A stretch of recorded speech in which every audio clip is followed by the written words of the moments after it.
Hey everybody, how you guys doing today? My name is Nick, otherwise known here as Avialence, and welcome to my little Friday video for August 29th. So I just finished my first official week of this semester. You know, school's going good, and I've also found a new addiction, and that's anime. I've started watching anime, and I had previously not been into it, but I went ahead and I gave it a shot, and I feel like I appreciate it a lot more at this point in time. Now, I personally started with Sword Art Online last week. I finished it in 2 days, and I'm fully caught up, and I'm addicted to the new season with Guns Gale Online. I mean, it's phenomenal, and I really like the ideas that are behind it. For those of you who don't know what Sword Art Online is, I'll go ahead and give you a little recap. So, Sword Art Online takes place in the 2020s.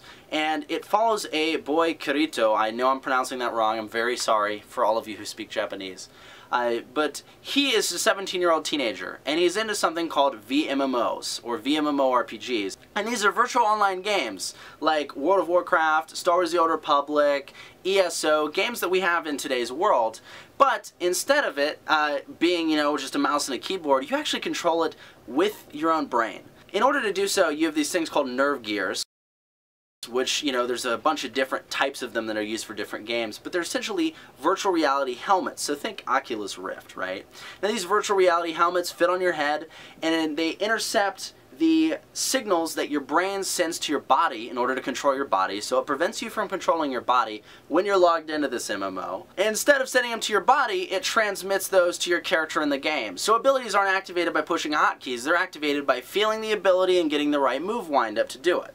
Now, in Sword Art Online, this young teenager, the 17-year-old guy, goes into Sword Art Online, which is the game of the first season, and he finds out that he's trapped in this world. There's no logout button, and the only way to get out of the world is to beat the game. Now, if you try to take off your headset, log out, or someone tries to pull the headset off of you, you also die in the real world.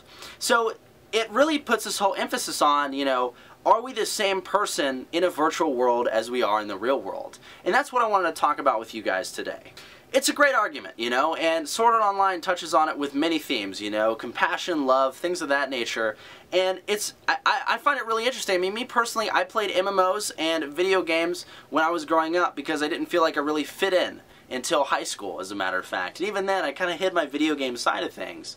But I really didn't feel like I fit in. I was constantly moving around. I was constantly getting picked on and things of that nature because when I was growing up, I was not the cool nerd. Being a nerd, being a gamer and a geek was not cool, and I'm very happy that it is now because, like, now's the time to be one. It's fantastic, and I'm really happy that a lot of people are appreciating it, and there's conflicting feelings about that, but I'm not even going to go into that right now. When I was growing up, I went in these virtual worlds. I started with RuneScape. From RuneScape, I ended up going to World of Warcraft. From World of Warcraft to games like Star Wars The Old Republic, Elder Scrolls Online, EverQuest, Diablo, things of that nature. And I was this character. I was Avialence. And before that, I was AX or something like that in Burning Crusade for World of Warcraft. So, you know, I started to think, you know, am I the same person in these virtual worlds that I am in the real world? And now I can say I confidently am. I mean, you guys are seeing me in a virtual world, so to speak, right now. And if you were to meet me in person, I actually have one of the guys in my German class who watched one of these video blogs and came up to me and said, hey, yeah, I remember you from a video blog. I watched your Warlords of Draenor one, and it was really cool. And I like to think that I'm the same person in both atmospheres. I obviously can't confirm that, but I do my best to be the same person. And I think it's really interesting going on notes like that, right? I mean, take a look at a Kotaku article. I typically don't read Kotaku stuff because it's very biased in some senses, not all, but some. But there was actually a great Kotaku article a couple weeks ago. If I find it, I'll put it in the description below this video, talking about playing games with the Oculus Rift. So the Oculus Rift got a new dev kit, and if you haven't seen it, it's actually really cool. I released a video, I'll put an annotation here, about me playing with an Oculus Rift earlier this year, and it was a lot of fun. I had a really good time with it, and it seems like it's come a long way. But they were playing a game called Elite Dangerous, and they were using a flight stick, you know, an accelerator, Oculus Rift, sound headphones, and then head tracking, to soundproof headphones, and then head tracking, to play this game Elite Dangerous, which is a space simulator similar to Star Citizen, except you can actually play more of the game right now. it was an amazing article to read and hear what experiences they had. And I always wondered, you know, what would that be like in a World of Warcraft type game or a Metro type game? The Metro Redux series just came out, 2033 and Last Light, and how would I feel if I could actually somewhat feel what was going on in there? You know, could I actually fall in love with someone over a video game? I feel like I could personally, but I've never had that experience. And these are all themes that, you know, Sword Art Online got me thinking about. So, how would you guys feel about virtual reality worlds? Do you feel like you would live in a virtual reality world more than the real world?